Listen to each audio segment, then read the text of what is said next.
Boa noite, gente. Boa Bem-vindos. noite.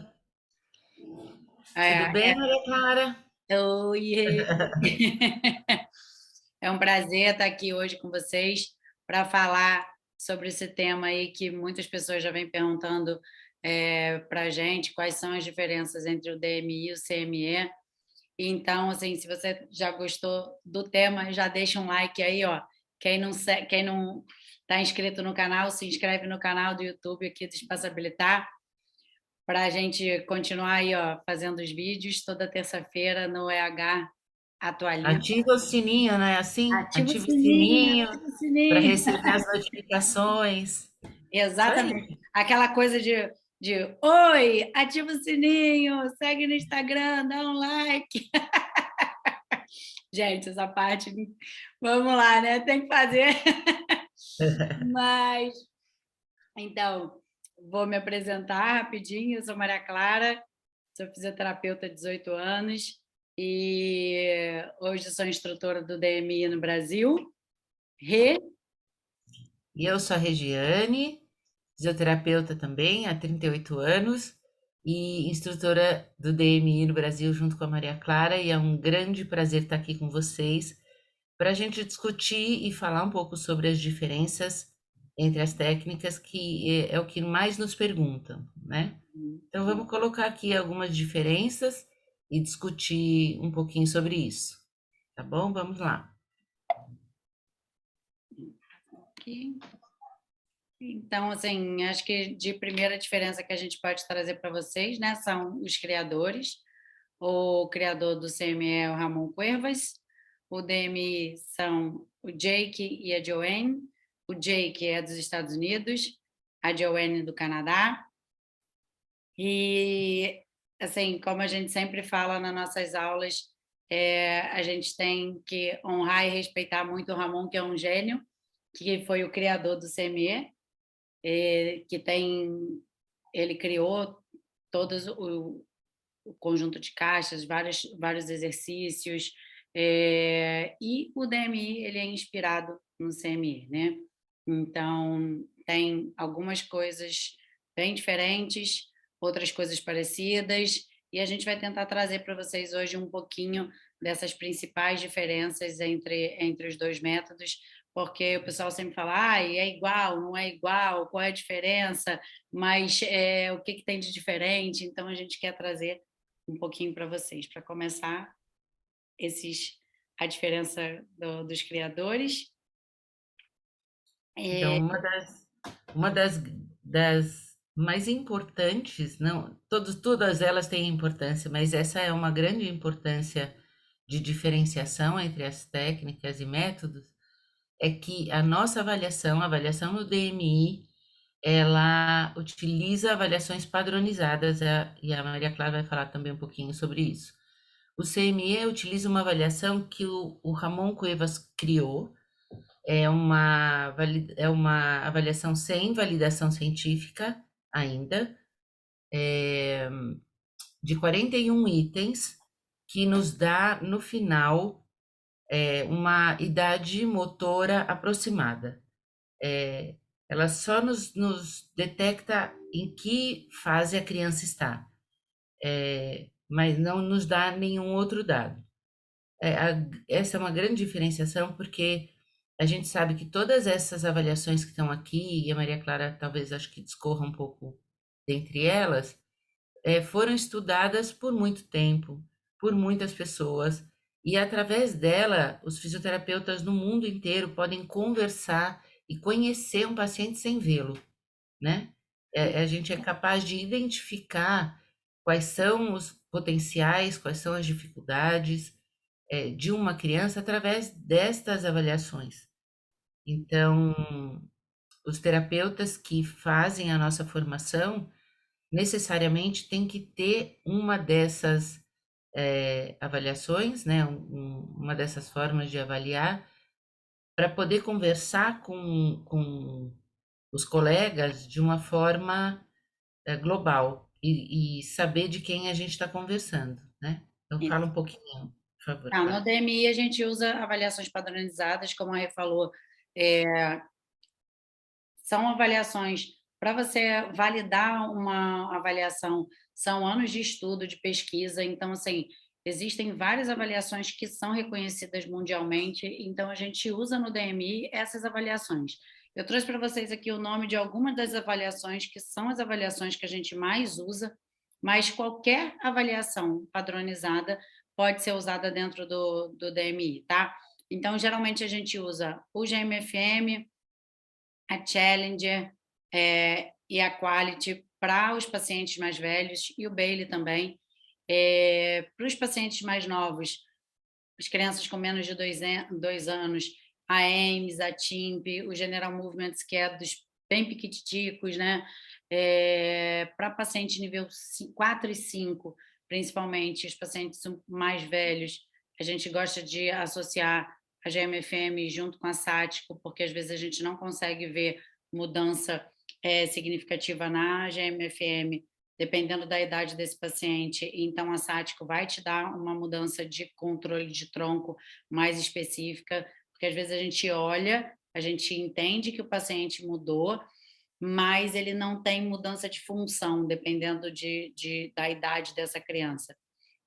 Então, a SATICO é uma boa escala para você usar associada ao GMFM, para você conseguir mensurar os resultados também, né? O Denver 2 é outra avaliação que ela é mais geral, mas dependendo de se o terapeuta tem pouco tempo para... o gato lá atrás, passeando. Se o terapeuta tem pouco tempo para fazer a avaliação, o Denver te dá uma boa base. A Heine, então, assim, a gente procura usar avaliações padronizadas para a gente poder estar dentro do que é o mais atual, o que está mais... o mundo inteiro está usando, o mundo inteiro fala. Então, assim, se eu saio daqui, se eu pego um paciente, eu estava atendendo essa semana um paciente, semana passada, né? Um paciente uma criança da Áustria. Se eu mando o GMFM dela para a Áustria, o médico da Áustria entende do que eu estou falando, os terapeutas vão saber olhar o GMFM, porque todo mundo usa o GMFM. Então, assim, eu acho que é a gente conseguir padronizar a linguagem, né? Outra coisa que eu acho importante falar é que se a gente quer fazer algum artigo, se a gente quer fazer alguma pesquisa, a gente tem crescido muito no mundo, o DMI está se alastrando bastante e os terapeutas começam a fazer estudos, se você não tiver uma avaliação padronizada, não tem como você ter um artigo eh, de ponta ou que tenha um peso importante. A gente precisa ter essas avaliações. E por outra forma, o achômetro, a gente leva muito em consideração o que a família está nos trazendo. Eu achei que ela melhorou muito. Eu achei que ela está comendo melhor. Então, aquela criança que a Maria Clara falou, de nível 4 e 5, tem uma mudança, é, ela é sutil, mas os pais percebem. Mas ainda é o achômetro, ainda é o dado que o pai deu, que pode ser só o achômetro, né? A gente precisa desses dados. A SATICO, por exemplo, nos dá essas mudanças tão pequenas que podem ocorrer, né? Mas que são validadas. A gente pode considerar como validada. Realmente, essa criança melhorou depois do intensivo, porque agora a minha mão não está mais aqui nos ombros, ela está no tronco, então ela consegue ter um ganho funcional maior. Então, É assim, isso.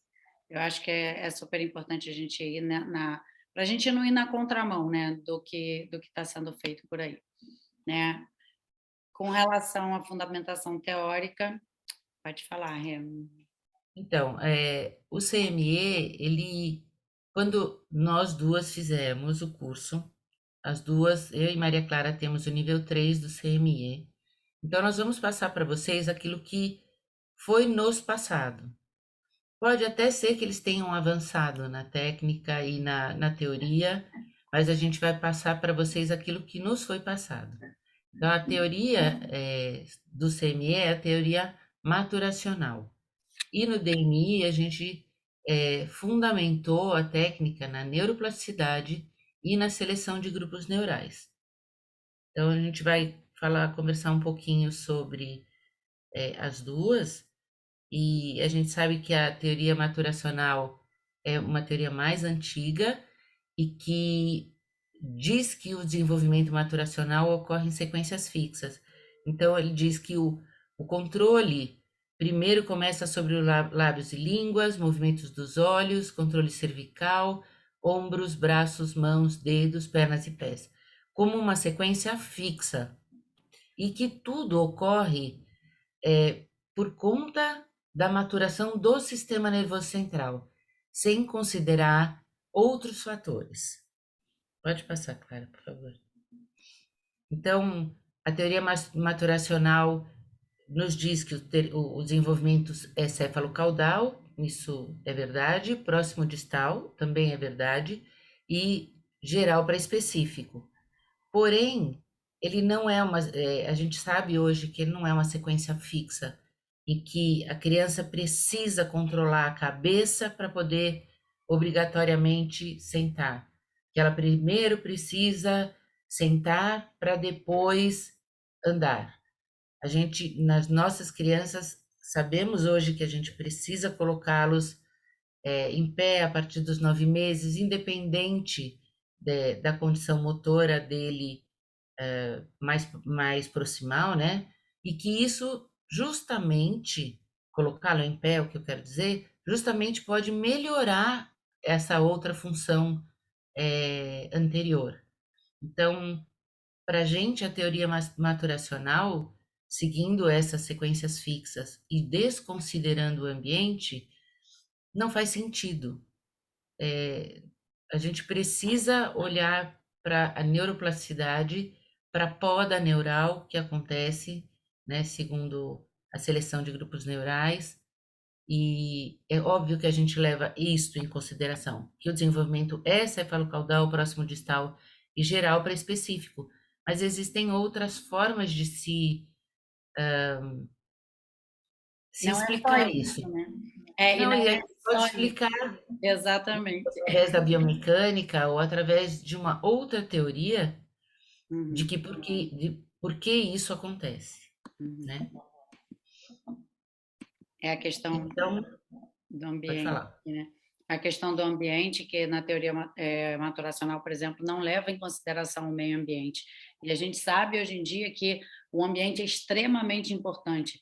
A gente consegue hoje, inclusive, tem protocolos de variação ambiental que você mudando o ambiente, você já dá outra informação para o cérebro, para que ele construa novas sinapses, sinapses diferentes. Então, assim, pensar que o ambiente ele não influencia em nada, hoje em dia a gente sabe que é totalmente o contrário. O ambiente é super, quer dizer, o paciente é super influenciável pelo ambiente que ele está. E dependendo uma coisa que eu falo, a gente sempre fala nas aulas, né? Das avaliações, das classificações funcionais e tudo. E assim, por exemplo, uma criança com baixa visão, você pode alterar o ambiente para ela para você aumentar o contraste e você conseguir uma performance melhor. Ou uma criança que tem uma hiperresponsividade tátil ou uma alteração vestibular importante, de você estar fazendo alterações nesse ambiente para que você consiga ter dentro, pensando em fisioterapia, nos ganhos motores que você quer, um resultado melhor. Então, assim, a gente não pode desconsiderar hoje em dia mais o ambiente, a gente sabe que ele é importante, que ele é, na verdade, muito importante para esse desenvolvimento, né? E voltando um pouquinho, é, vocês vão ver mais para frente, rapidinho aqui, vocês vão ver que o CME, eu acho que aqui a gente não escreveu sobre isso, mas no Cuevas Medec Exercise, é, uma das premissas é que você não precisa de nenhum tipo de motivação, porque, tá escrito sim, é porque a resposta é automática. Ok, para algumas respostas que são realmente automáticas, a gente não precisa do ambiente em si. Então, são respostas que já vêm montadas para a gente. Por exemplo, eu vou empurrar uma criança, vou empurrar uma pessoa, ela vai reagir com reação de proteção e ninguém ensinou isso para ela. Isso é uma reação.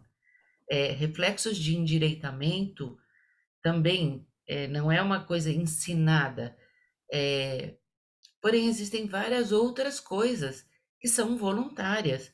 Então, se eu vou subir um degrau, isso me demanda uma ação voluntária, uma ação muscular, e eu preciso estar motivada para subir aquele degrau. Eu não vou subir através de reações automáticas. Eu vou subir porque a minha mãe está lá na frente com um brinquedo para eu pegar. E isso é voluntário, isso é através do órgão efetor, que é o músculo. Obviamente que existe a passagem para o sistema nervoso central, mas tem uma resposta para o músculo, né? Então, quando a gente fala, ou quando a gente também vivenciou, a gente não está falando da boca para fora, mas a gente vivenciou estar com o Ramon Cuevas, a gente não tinha brinquedos na sala. Não eram usados nenhum tipo de brinquedo. A única motivação que existia era o pai ou a mãe que estavam à frente. Isso é uma grande motivação, mas isso é ambiente. Os Uhum. pais não deixam de ser a questão, né, ambiental. Então, o que a gente preconiza é que o ambiente tem que estar dentro da terapia e a gente precisa fazer essas variações, porque a gente vive nele, Sim, né? e assim, e existe dois momentos, né? Existe um momento que você, na verdade, se você quer que se a pessoa está aprendendo um movimento novo, o que você quer é que ela você precisa que ela preste atenção no corpo dela, ela precisa prestar atenção, e o ideal realmente é que você não tenha distratores. Mas lembrando que a gente trabalha com criança e nem sempre é viável você não trabalhar com distrator, porque se você não colocar o brinquedo, que é o distrator, ou o tablet, ou o celular, ou seja lá o que for, você vai vincular essa terapia de uma forma muito ruim, porque as crianças vão chorar e vão chorar muito. Então, assim, é sofrido e é sofrido para a família, é sofrido para a criança.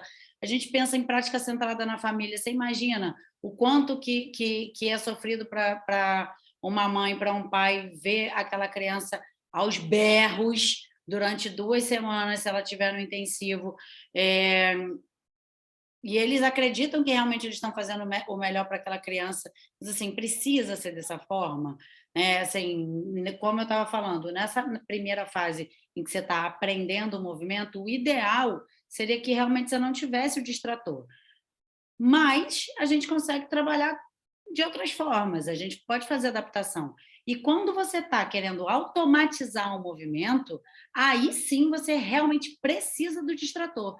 Porque a partir do momento que eu quero automatizar um movimento, eu preciso que a pessoa pare de pensar no que ela está fazendo, ela pare de prestar atenção no que ela está fazendo, para aquele movimento virar automático. Então, para que os ajustes sejam automáticos. Então, dizer que não pode usar brinquedo porque o movimento tem que ser automático, na verdade não faz sentido, deveria ser justamente o contrário. Se você quer que o movimento ele seja automático, você precisa estar com o distrator o tempo inteiro. Então, assim, isso é uma outra coisa que a gente sempre traz, dizendo que, olha, na verdade, pensando nos estudos atuais, a gente já sabe que não é bem assim. Você pode dar e você vai ter uma resposta mais automática se a criança não estiver prestando atenção no que ela está fazendo, É né? como a gente dirige carro, né? É o exemplo mais, né, que todo fisioterapeuta usa, todo mundo usa, não tem como. Primeiro você presta atenção, coloca o pé na embreagem, passa a primeira, aí você vai olhar o ambiente, e aí depois, conforme você pratica aquilo e você tem outros distratores, aquilo fica automático que o carro vai para a clínica, ele vai sozinho, né? Ele vai para os lugares, vai sozinho, né? É isso. A gente acha que dentro da teoria maturacional não cabe o ambiente. Então, não é uma forma que a gente gosta de pensar. A gente está mais dentro da neuroplasticidade, que novas sinapses são feitas, novos caminhos são feitos, uma mudança tanto física, química, ocorre no cérebro, como a seleção de grupos neurais, onde a gente tem as podas neurais, tem os movimentos gerais, tem o gerador de padrão central. A gente não vai falar exatamente sobre cada uma delas, mas dando uma pincelada para a gente mostrar que, por exemplo, na seleção de grupos neurais, na neuroplasticidade também, o quanto é importante a aferência, o estímulo aferente, o estímulo que chega de fora para dentro para esse bebê recém-nascido. Então, se a gente for comparar um bebê que teve um insulto cerebral, teve uma lesão, uma hemorragia, ou mesmo T21, onde ela tem uma hipotonia, ou às vezes a criança tem uma cardiopatia, ela está muito hipotônica, ou precisa ficar ligada a vários aparelhos, não, quase não se movimenta. Esses movimentos gerais, eles são diminuídos, então aqueles chutinhos, aqueles movimentos que todo bebezinho recém-nascido tem, ou mesmo intraútero tem, ele vai deixar de receber aquelas informações a cada vez que aquela mãozinha toca o próprio corpo, o pezinho toca o lençol, porque ele está imóvel no bercinho, né? Ele vai perder uma grande fase de importância desses estímulos aferentes que vão começar a modificar com o tempo e fazer com que o bebê resolva os seus problemas através da melhora da coordenação motora, etc. E se a gente puder intervir o mais cedo possível para poder exatamente proporcionar isso a esse bebê, é o mundo ideal, né, para a gente. Com certeza. Aí agora pensando em função, né? No CME a gente começou a falar um pouquinho disso agora um pouco, né? No CME a busca de função motora grossa ela vem através de resposta automática antigravitacional, considerando todos os atos motores como uma forma não voluntária. Mas como a Rê já começou a falar e como a gente estava falando agora há pouco, assim, é voluntário. Assim, você tem resposta, você tem algumas coisas que são automáticas e algumas respostas que são voluntárias. As respostas automáticas, elas são as reações de equilíbrio, o quanto que você está se ajustando, o quanto você ajusta o seu corpo no espaço. Agora, andar, ele até vira automático lá na frente, depois, mas assim, você tem uma intenção para andar, você não sai, você não levanta igual, sei lá, um morto muito louco e sai andando de forma não intencional. Você anda para fazer alguma coisa. Então, assim, inicialmente, você tem a intenção de sair de um ponto para chegar no outro, que ela é voluntária. Subir uma escada, você tem uma intenção que tem uma função, né? Eu quero sair daqui para ir lá para cima para fazer alguma coisa. Ninguém sai se mexendo do nada, né? Então, tem os ajustes posturais e os controles que são automáticos, mas tem a função por trás. Então, no DMI, a gente entende que existem essas respostas automáticas, mas a gente também entende que existem respostas voluntárias e específicas. Então, é isso. Se eu vou andar porque eu quero fazer alguma coisa. Eu quero pegar alguma coisa, porque eu quero chegar em algum lugar, porque eu quero, pensando nas crianças, porque eu quero pegar o brinquedo, porque eu quero chegar perto do outro amiguinho, porque eu quero chegar perto do meu irmão. Então, assim, não ter uma função dentro da terapia é uma coisa que para a gente nunca coube, né? Então, assim, a gente sempre, desde muito cedo, mesmo quando a gente era terapeuta só CME, era uma crítica que se fazia para a gente, porque a gente colocava função dentro da nossa terapia. Porque para mim não cabe pegar e não ter nenhum tipo de função em momento nenhum dentro da minha terapia, por que essa criança está se mexendo? Por que ela vai subir? Por que eu vou mexer com ela na tábua? Por que ela vai se deslocar? Ela precisa de uma função. Né? Então, assim, pensando nas teorias também neurológicas mais atuais, a gente sabe que se você trabalha com função, você vai alcançar um resultado mais rápido. Né? Então, essa é outra grande diferença do CME para o DMI. No CME, você não trabalha com função E no DMI a gente trabalha com função. Então, a criança dentro da terapia DMI vai andar para fazer um encaixe lá do outro lado, ela vai pegar a frutinha para dar para o dinossauro lá do outro lado. Então, ela sempre vai chegar no final da atividade que a gente vai fazer e ela vai fazer um encaixe, ela vai dar um abraço, ela vai fazer alguma coisa. Então, ela tem uma função para estar se mexendo. Isso eu acho interessantíssimo poder ter visto os dois lados, estar vendo. A resposta é diferente. É uma resposta completamente diferente. Primeiro, porque crianças que talvez chorassem demais, parem de chorar, porque começa a fazer sentido para ela, eu vou andar porque eu tô com alguma coisa ali, vou me divertir com aquilo, vou brincar com aquilo, já modifica o mindset da criança também, né? Dentro da terapia. E depois disso, o que acontece é que as famílias, elas copiam o que a gente faz, né? A gente tem o programa domiciliar, é óbvio que a gente preza demais pela prática centrada na família, e a hora que eles trazem para a gente aquilo que é o mais importante para o filho deles, a gente respeita isso e eles são os protagonistas e a gente vai através dessas funções e os pais vão replicar aquilo que a gente faz na terapia. E normalmente eles estão dentro da sala, né?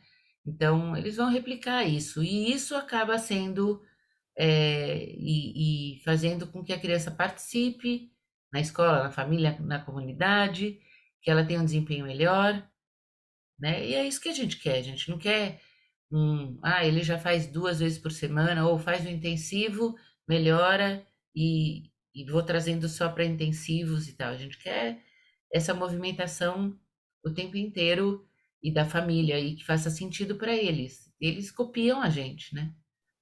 Com certeza. Então, acho que essa é outra diferença. A questão agora do alinhamento biomecânico. Então, o alinhamento biomecânico, o CME vai em busca de resposta independente do alinhamento biomecânico, não fazendo correções quando necessário. O que quer dizer isso para nós outros?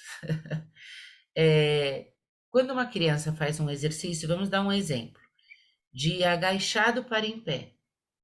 É uma criança que tem uma diparesia espástica. Então, os membros inferiores são mais acometidos. Então, ela está lá de cócoras e ela faz a força que ela tem para levantar. E ela consegue levantar, mas ainda faltam 30 graus para a criança estender esse joelho. Faltam 30 graus para ela conseguir ficar esticadinha em pé, com o tronco alinhado, a cabeça em cima do tronco, o tronco em cima da pelve, etc. No CME, a criança chega até ali, e é até ali que ela consegue, e muito bem, parabéns. No DMI é diferente, a gente busca uma resposta visando um melhor alinhamento biomecânico possível, e a gente faz as correções necessárias, quando é necessário, utilizando recursos externos. Então, é uma grande diferença, porque no CME não é possível, não se pode utilizar nenhum tipo de recurso externo. Como uma resposta, como se fosse ajudar demais a criança, como se fosse fazer pela criança, e não é verdade. Não é verdade. O fato de colocar um, um suporte externo, não digo um suporte para elevar a criança, um recurso externo, isso que eu quis dizer, como uma faixa que aumenta a propriocepção, que pressiona os receptores de pele, informam para essa criança onde o corpo está no espaço. Isso modifica a resposta da criança. Então, se ela tem 30 graus ainda para estender, eu preciso informar o corpo dela que ela precisa vir daqui até aqui e aqui. Talvez eu precise mostrar para ela 1 ou 2 vezes. E depois a gente vai dar a oportunidade dessa criança reagir. Mas a gente tem recursos externos como eletroterapia que pode fazer esses últimos graus de extensão por ela, se ela ainda não é capaz. E gradativamente a gente pode retirar esse recurso externo conforme a criança vai melhorando essa extensão ativa. Então, é uma grande diferença e nos dá uma liberdade de ação imensurável. E assim, se a gente pensa que você demora entre 300 e 500 repetições para aprender um movimento. E aí você ensina o movimento para a criança. Num alinhamento errado, você ensina aquele músculo a funcionar numa amplitude que não é a amplitude correta. Para você tirar esse padrão que você acabou de ensinar e você ensinar um novo, você precisa de 5.000 repetições. Tá? Isso é um estudo da Pathways, e que Isso. agora eu não vou lembrar qual o ano, mas então, assim, por que que eu vou ensinar essa criança a fazer uma movimentação de forma errada? A gente sabe que a gente não vai conseguir corrigir todo e fazer com que eles tenham uma movimentação perfeita, normal, mas a gente tenta trazer o mais próximo do normal possível. Se eu posso ensinar essa criança a andar com o joelho mais estendido possível, com menos rotação interna possível, por que que eu não vou fazer? Qual é a lógica de deixar ele andando com uma super rotação interna, com o pé super pronado? Não faz sentido. A gente consegue ajustar com esses recursos, melhorar o funcionamento da musculatura, ter uma resposta que é mais efetiva durante a terapia e que permanece, se a gente pensar no Galileu, na estimulação, nas faixas, nas roupas de compressão, de alinhamento, a gente consegue dar uma resposta melhor para o paciente. Por que que eu não vou usar? Para mim não faz sentido. Então, assim, isso é outra coisa que assim, que não tem, que é totalmente diferente entre o CME e o DMI. No CME não se usa nada de recurso de alinhamento e no DMI a gente vai usar recurso de alinhamento para a gente conseguir ter uma melhor resposta do paciente possível. Além do que, aquilo que você falou, se a gente vai ensinar aquela criança a andar em flexão de joelho, rotação interna, os maus hábitos cobrem tudo. E essa criança vai desenvolver problemas mecânicos depois. E daí, não estou dizendo que os nossos pacientes do DMI não vão para uma cirurgia. Existem coisas, a gente está escrito, né, tá na literatura, que 90% das crianças com GMF e CS4, 5 podem ter subluxação. A gente faz a vigilância de quadril, a gente toma todos os cuidados, a gente não faz intensivo sem verificar o MP dessa criança, a gente ensina nossos alunos a fazerem isso e tomarem esse cuidado, mas é inerente, são coisas que nem sempre a gente consegue segurar. Mas dentro do nosso conhecimento, dentro de tudo que está exposto para a gente, por que a gente não pode usar, porque é proibitivo fazer prevenção. Isso é prevenção. Quando a gente olha aquele pé pronado e mantém aquele pé pronado porque não pode usar órtese, essa criança vai provavelmente ter deformidade óssea. Ela vai ter dor. Então, é necessário que se olhe para isso, porque nós somos responsáveis por essas crianças. Então, não faz sentido você depois tirar a sua responsabilidade da reta e dizer, ah, era para acontecer. Não, não era. Poderia ser prevenido. Então, se você ensinou uma movimentação num padrão de movimento muito errado e se mantém naquilo por muito tempo, ou você não vai conseguir voltar atrás e ela vai para uma cirurgia e essa criança provavelmente vai mudar de terapeuta, ou você vai precisar de 5.000 repetições para melhorar tudo aquilo que você ensinou de errado para o teu paciente. Então, não faz sentido. Não, não faz. Pensando nos equipamentos e recursos, é, no CME, o kit do CME e do DMI, eles são parecidos, eles têm algumas diferenças, mas eles são bem parecidos. Os canos, as bolas são as mesmas coisas, sendo que no DMI, como a gente falou, a gente usa outros recursos aliados. A gente, além dos kits, a gente usa plataforma vibratória para aumentar a quantidade, tanto você pode usar para melhorar a mobilidade do paciente ou para você ter um aumento da contração, para você ter um aumento de recrutamento de fibra muscular. Então, por que eu não posso usar um Galileu, por exemplo, para fazer o exercício, o paciente passar para de pé? Qual é a diferença? A diferença é que na plataforma vibratória ele vai estar conseguindo ativar muito mais a musculatura dele. Então, o ganho que ele vai estar tendo de força muscular, de ativação, vai ser muito maior. Então, por que eu não posso usar isso? A gente usa eletroestimulação, então a gente usa faixa de alinhamento, a gente usa roupa proprioceptiva, a gente usa vibrador, kinésio, órtese, os andadores a gente usa fora das terapias, então assim, não faz sentido. A gente, por exemplo, um paciente, a gente sabe qual é o prognóstico dos pacientes com paralisia cerebral, por exemplo. Dependendo do paciente, o paciente nível 4, 5, inclusive o nível 3, eles não têm prognóstico de marcha independente. Às vezes, alguns nível 3 hoje em dia, eles até conseguem, por algum tempo, subir ali de nível, né? Ganhar algumas funções por um tempo e não estar usando o andador e tudo, e ter uma marcha independente. Mas, por exemplo, a gente sabe que um paciente nível 4, um paciente nível 5, ele não vai ter uma marcha independente. Então, por que eu vou restringir a participação desse paciente na sociedade? Porque eu acho que ele tem que ficar andando só com alguém segurando ele pela perna.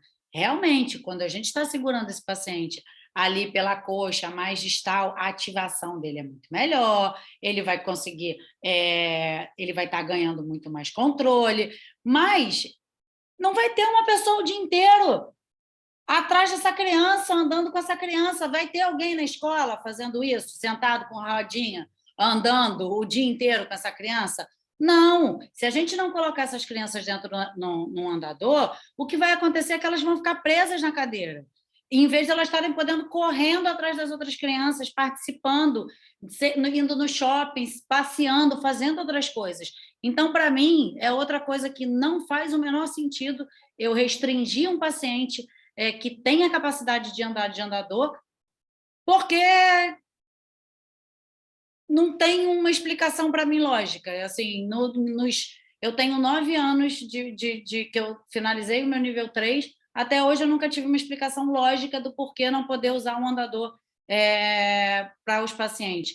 Mesmo o paciente que tem prognóstico de marcha, Exato, é isso que eu aprendizagem ia é falar. repetição. Se a Eu ia falar. aprendizagem é repetição, quanto mais essa criança andar, mais rápido ela vai andar. Então, não faz sentido. Eu estou tirando a participação dessa criança, eu estou tirando a possibilidade dela estar treinando aquilo ali por mais tempo. Então, assim, é Exato. outra diferença nível hard, vamos dizer assim. A gente não pode esquecer disso. A criança com 2, 3 anos está indo para a escola e ela, se tiver um andador, ela tem uma participação completamente diferente. Se ela se locomover com os pares, se ela for, né, para a quadra, sair da sala dela até a sala de música, isso faz toda a diferença para o cognitivo, para o emocional. Isso não significa que porque ela está com o andador naquela fase, ela não vai largar nunca o andador. Isso, ele vicia ou ele se apoia demais. Se ele tiver condições motoras para isso, ele vai largar o andador.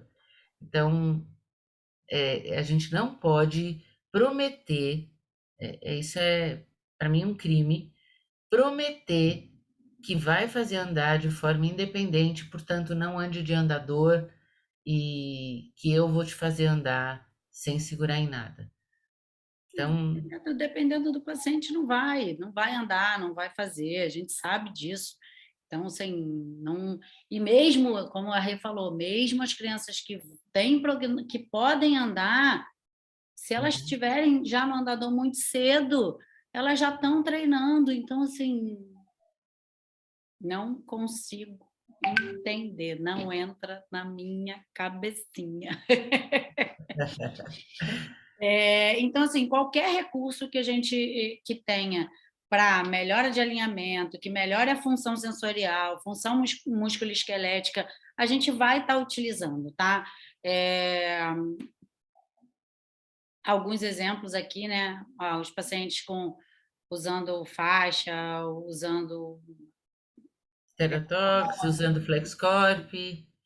órtese, aqui, ó, paciente, dependendo do pé do paciente, eu não vou botar o paciente em pé com descarga de peso num sapato. A gente sabe que você precisa trabalhar gastrosóleo, você precisa trabalhar a musculatura do pé, que mesmo um pé de ponta, quando você começa a trabalhar, ele desce, porque o músculo espástico é um músculo fraco, então, quando você tira a órtese, você bota o sapato e você possibilita que esse pé tenha movimentação e ele faça ativação, ele vai descer. Agora, existem pés e pés. Você pegar um pé com uma deformidade gigantesca, com um navicular que está lá no chão, com o maléolo lá no chão, e você tirar a órtese desse paciente ficar botando carga ali em cima, o que você está fazendo? Você está ganhando ou você está piorando a situação do pé do paciente? Então, precisa ter raciocínio clínico de olhar, é um pé que vai ter mais benefício ou vai ter mais malefício se eu tirar a órtese e se eu colocar ele de sapato? Então, precisa saber olhar, avaliar e entender: esse pé pode ficar sem órtese? Ele vai ter benefício da gente trabalhar sem a órtese? Ou não? Eu não consigo segurar esse pé. Eu vou, mesmo que eu bote o sapato, coloque um kinésio, coloque eletro, coloque faixa, use a minha mão, eu não consigo um alinhamento razoável desse pé. Então, ele vai ficar de órtese. Você Como é que vai ficar essa base de suporte? Como é que vai ser a resposta do restante desse corpo com uma base de suporte deste jeito? É uma cascata de eventos que vai acontecendo ali para cima, né? Então, a gente ouve isso de vários alunos, né? A gente recebe tanto alunos que estão começando diretamente no DMI ou alunos que já fizeram o CME e que a gente fala muito sobre isso porque é uma crítica que vem, eu nunca quis fazer o curso do CME porque eu vejo que eu tenho que jogar fora todas os meus conhecimentos sobre base de suporte, quer dizer que não pode então usar órtese. A gente vai procurar não utilizar órtese, como a Maria Clara falou, eu preciso trabalhar essa musculatura. Mas existem pés que não têm condições de fazer exercício, por exemplo, em tábua estreita, um pé equinovaro, que eu posso prejudicar no sentido de distensionar um tendão, um ligamento, né, eu quis dizer um ligamento. É, então, assim, as críticas às vezes vêm, puxa, mas aí a criança está aqui, ela fez o intensivo e voltou, é, né? E eu vejo os exercícios na internet e tal, eu não entendo. Então, é isso que a gente leva aos cursos. A gente explica exatamente por que que a gente tem resposta diferente e por que que a gente preconiza tanto alinhamento biomecânico e por que que a gente utiliza esses recursos externos para nos dar uma resposta mais adequada dentro do nosso raciocínio clínico. E é isso que eu acabei de falar, né? outra coisa é a associação de técnicas. No CME, o paciente e o terapeuta tem que usar exclusivamente o CME. Não sei como é que está agora, mas inclusive, não podia nem ter na clínica, é, A na clínica gaiola. não podia Não ter, por podia ter. exemplo, o gaiola, porque a clínica que trabalhasse com CME só podia atender com CME. Só que, as crianças crescem. E aí, o CME tem uma restrição de peso, de tamanho para o terapeuta. E você faz o que com essa criança depois que ela cresce? Você Você tem que, teoricamente, encaminhar para outro colega. Você não pode ter na sua clínica uma outra modalidade técnica ou metodológica. é, enfim. E aí, além deles crescerem, você não poder usar no CME nenhuma outra técnica, cada técnica, eu falo que cada técnica tem sua caixinha, no sentido de, sim, você trabalha coisas diferentes. E os pacientes precisam de coisas diferentes. Por exemplo, no CME e no DMI, a gente vai trabalhar muito estímulo vestibular, você vai trabalhar muita variabilidade de exercício, você vai estimular muito essa parte do equilíbrio. No TeraSuite, por exemplo, no Tera e no Pédia, você vai trabalhar força muscular específica. Então, assim, o paciente precisa de estímulo vestibular, de equilíbrio, desse controle mais automático, de busca de resposta de centro de gravidade? Precisa.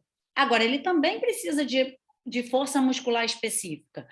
E por que eu não posso, quando chega numa idade que dá para juntar as duas técnicas, colocar o paciente para fazer as duas coisas? Ele faz o intensivo do DMI e ele vai trabalhar as coisas que o DMI trabalha, e ele vai depois para o intensivo do Tera ou do Pédia para trabalhar a força muscular específica que ele precisa para ganhar aquela função.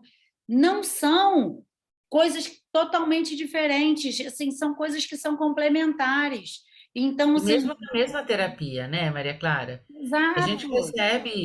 recebe o paciente e ele chega, sei lá, ele ficou 2 semanas de férias e volta e ficou só no videogame, né? Não foi para a praia, não andou, isso, aquilo, teve uma perda. Ah, olha, vamos primeiro iniciar com, com a roldana, por exemplo, exercício de roldana com peso, vamos ativar essa musculatura, vou colocar eletro, vou pôr na plataforma e no final da terapia a gente vai fazer um exercício em pé por tornozelos ou uma marcha por tornozelos. Na própria terapia, aquele conhecimento que você tem na sua vida profissional, você pode colocar ali. Quem diz que você não pode aplicar um RTA no meio da sua terapia porque o teu paciente está precisando? Quem diz que você não pode colocar um kinesiotaping porque você precisa de um pouco mais de ativação daquela área de pele e, né, de percepção corporal ou de faixa, etc. Então, aquilo que a ciência ou o que as pessoas estão utilizando e que está dando certo, a gente precisa testar para eles, né? E usar também. A tecnologia está aí, né, para a gente poder usar. Não faz sentido você ter cada vez mais recurso, a tecnologia avançando e você não poder utilizar isso. Exato. E aí a gente vê que no crescimento profissional, as diferenças entre as técnicas, no CME você tem 3 níveis, né? Nível um, 2 e 3. E para efetuar o nível 3 você tem que ir para o Chile, após realização de 5 passantias, que são os estágios feitos com os instrutores do CME ou com o Ramon. E tem o nível 4 que é para ser instrutor, e que desde a criação da técnica, na década de 70, existem no mundo no máximo 5 instrutores CME. Então, esses 5 instrutores são os responsáveis por divulgar, por espalhar o CME pelo mundo. São 5 instrutores desde a década de 70, que foram aumentando gradativamente.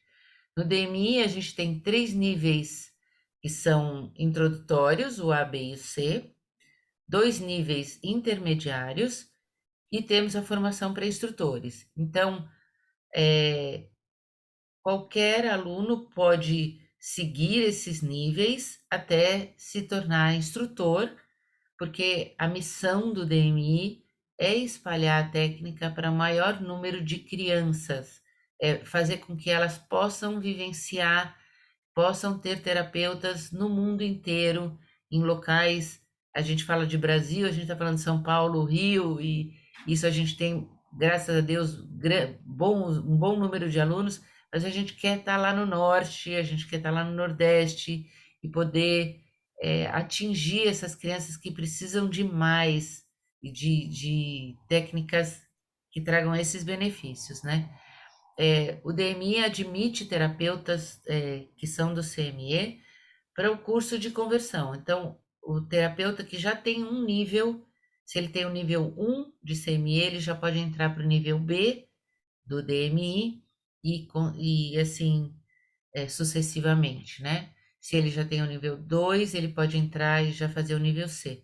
E a gente faz um curso de conversão, eu e a Maria Clara damos uma aula de um dia a mais de 4 horas aula, que é online, para passar a parte toda de fundamentação e das premissas da técnica DMI. E a gente tem um aninho, né? Praticamente, eu e a Maria Clara, a gente está dando aula desde julho de 2021, mas ela foi fundada em janeiro de 2021 e já tem 5 instrutores no mundo. E acho que, se eu não me engano, vai ter o sexto agora. Então, e é isso, gente. Acho que a gente quis. Espero que tenha ficado claro para vocês as diferenças, as principais diferenças. A gente quis fazer essa aula porque assim é uma coisa que todo mundo pergunta e muitas das críticas que a gente escutava antes, a gente fala, gente, mas não é bem assim, não é assim que a gente trabalha. Sempre a gente a gente nunca trabalhou dessa forma, assim, muitas coisas que a gente desde do começo não acreditava em algumas coisas e trabalhava de uma forma diferente, tanto é que é, muitas pessoas falavam assim, elas não fazem CME. Então, quando veio o DMI, a gente falou assim, agora a gente achou a nossa casa, a gente achou o nosso lugar. Que assim, é sensacional, os resultados são sensacionais. É, alguns ajustes que você faz com relação à movimentação, como que você vai pegar, como que você vai dar a resposta do paciente, fazem toda a diferença no tipo de resposta, na qualidade de resposta que o paciente vai ter. Então, assim, a gente está muito feliz de estar podendo disseminar o DMI no Brasil. Já são mais de 100 alunos nesse um ano que a gente já formou no DMI. E se você está assistindo, você é um terapeuta que tem interesse nessa técnica, vem fazer o curso, tenho certeza que vocês vão adorar, porque os resultados realmente são muito legais para os pacientes. O que a gente quer trazer os colegas para uma técnica com pessoas de mente aberta, para que vocês agreguem ainda mais nos atendimentos de vocês, porque a gente, como disse, permite essa, não digo a mistura de técnicas, mas a gente permite que você utilize todo o seu raciocínio clínico e todo o seu aprendizado. Então, a gente respeita muito e tudo isso, e a gente quer ter vocês do lado da gente para disseminar ainda mais e atender mais crianças no nosso país e poder ajudar muitas famílias, né, Clara? Com certeza. E a gente, esse ano passado, não, esse ano, a gente já deu aula, a gente foi dar aula em Portugal, ano que vem a gente está indo dar aula no Peru também, então a gente está pegando também o pessoal da América Latina, alguns países de língua portuguesa, então a intenção é dominar o mundo, para que realmente as crianças possam ter a oportunidade de ter essa experiência. Então, gente, de novo, gostou? Deixa um like no vídeo, segue o nosso canal no Blogueirinha. YouTube. Gente, beijo, obrigada, boa noite e até Beijo, a Clarinha. próxima. Beijo a todos. Até. Tchau, Tchau. tchau.